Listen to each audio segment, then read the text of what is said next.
Signor Giovanni Spadolini, the man who heads Italy's 41st government since the Second World War. Spadolini is also leader of the Republican Party, and remarkably, he is the first post-war premier who does not belong to the Christian Democrats. His new coalition faces daunting economic and social problems, and all against a background of one of the biggest scandals the country has ever known. The Forlani government resigned in May after allegations that nearly 1,000 prominent Italians in all walks of life belong to a secret Freemasons lodge called Propaganda 2, or P2. Members of all Italy's major political parties, except the communists, were said to be involved, and the publication of the names has sent shockwaves through all the country's institutions.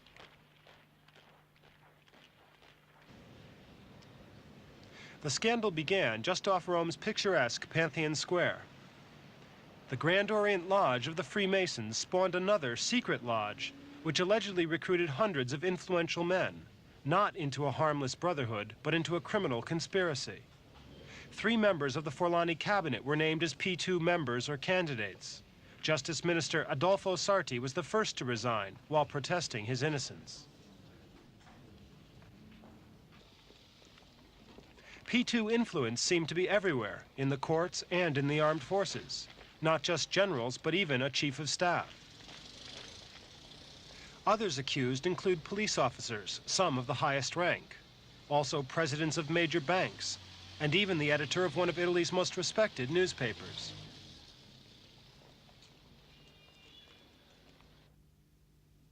The godfather behind all the scandal was a 60-year-old self-made industrialist, Licio Gelli. He's now accused of selling state secrets. His lavish villa in the hills of central Italy today lies empty. Gelli has fled and was believed to be hiding in Argentina. A police raid on the villa uncovered not only the list of names, but thousands of confidential documents, which all helped Gelli to set up a mafia-style network of crime.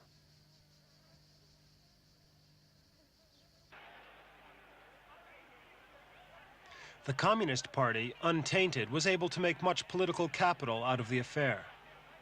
It has been excluded from all post-war governments, but can now claim that it has in fact been the victim of a conspiracy involving political, financial, and military figures.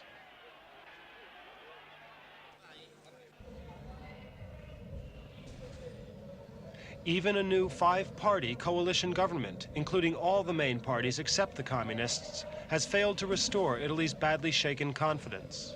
In July, the government felt compelled to close down all stock markets for 3 days after a sudden crash in share values. The closure was almost unprecedented.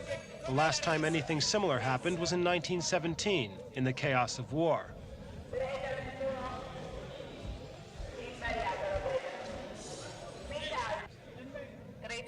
Share prices on the Milan Stock Exchange had dropped by 20% in one morning, completing 40 disastrous days in which over $10 billion were wiped off stock values. The crash even hit household names like Fiat, stocks down 26%, Pirelli down 24.5%, and Olivetti down 24%. The government says it's mainly a question of confidence. But the sad fact is that not even the Italians have much confidence in the way their economy is managed. Last year, the president of the Banco Ambrosiano, Roberto Calvi, was arrested and charged with illegally exporting massive amounts of currency. He was one of Italy's foremost private bankers.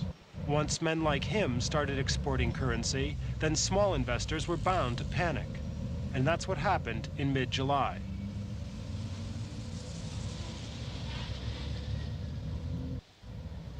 The new government has made the fight against inflation one of its priorities.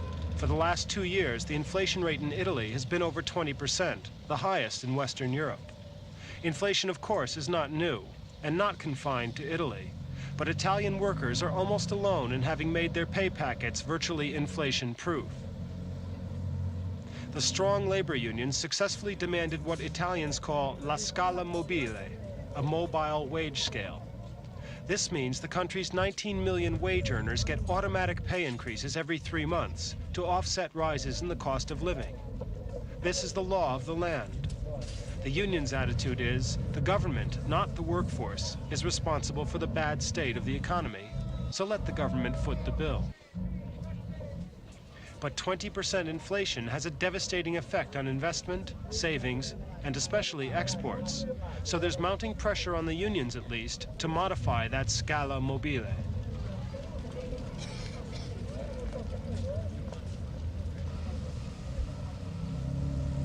The high cost of oil imports, paid for in dollars, pushed Italy into a huge balance of payments deficit early this year. And $1 in mid-July cost a record 1,225 lira. The decline of the lira should be good news for foreign tourists who will get more for their money. But they don't appear to have got the message.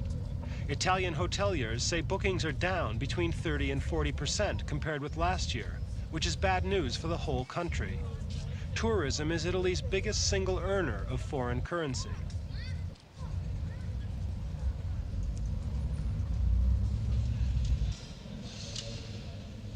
For Italy's army of unemployed, issues like the exchange rate of the lira and the balance of payments are not of immediate importance.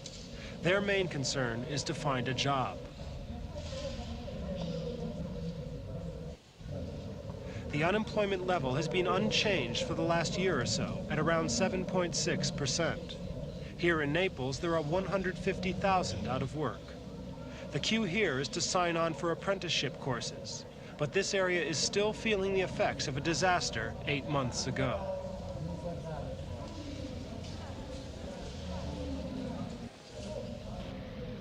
Last November's earthquake in the Neapolitan hinterland has had the result of aggravating the social problems of the city.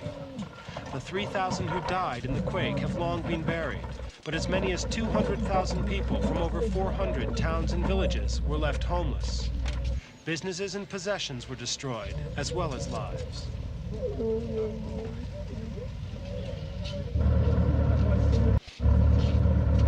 The cost of reconstruction is expected to be $15 billion. A big effort is being made to persuade villagers to return to their homes, for otherwise, whole communities will cease to exist.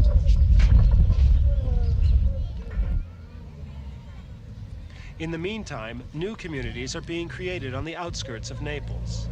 Caravans and prefabricated huts have become home for thousands of earthquake survivors.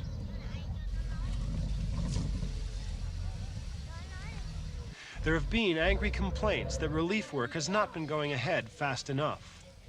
The immediate needs of the homeless are provided for, and there's no shortage of food and clothing. They now want to be told that their homes have been rebuilt and services restored back in the mountain villages. Otherwise, they will stay here, putting an increased burden on the already overcrowded city.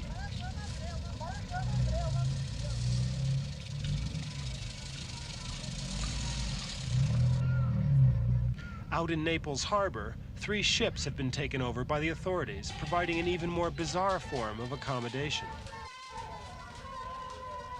Other homeless have been placed in summer cottages on the coast or in schools, and they are all growing restless. They want to see some speedy action because their worst fear is that what's supposed to be a temporary disruption to their lives might well become permanent.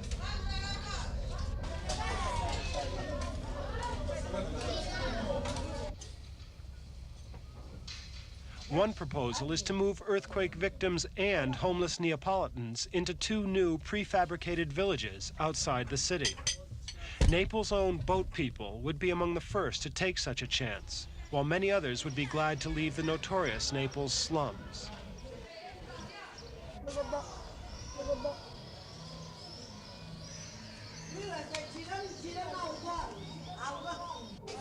These back streets have a certain romantic charm, and countless sights attract the eye of a photographer.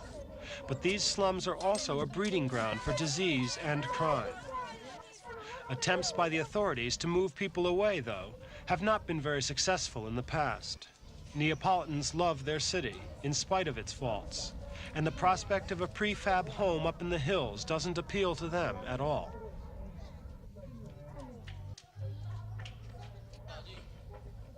Growing up in these streets is a tough experience where children live on their wits and tend not to trust strangers. It's the sort of mold that could produce recruits for extremist groups like the Red Brigades, the shadowy left-wing organization that has terrorized Italy for years with a series of kidnaps, shootings, and murders.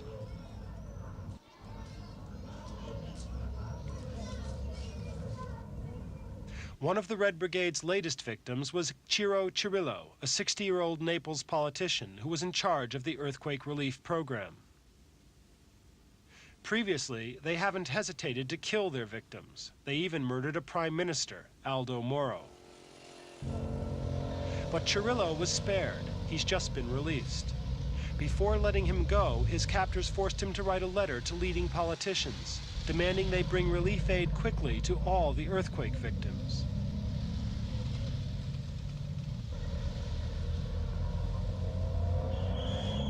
And so, the Red Brigades could be turning their attention to social and political issues which affect the ordinary working population, perhaps in an effort to emulate the role of the labor unions, on the march here to protest against the government's economic policies. These symptoms of conflict are further reminders to the Spadolini government that Italy will not be peaceful while its economic and social problems remain unsolved. Popular discontent may spur the coalition in its efforts. Failure will bring renewed demands for power sharing by the communists, especially in view of the present Socialist-Communist alliance in France. That's a step the conservative politicians might have to consider sooner rather than later.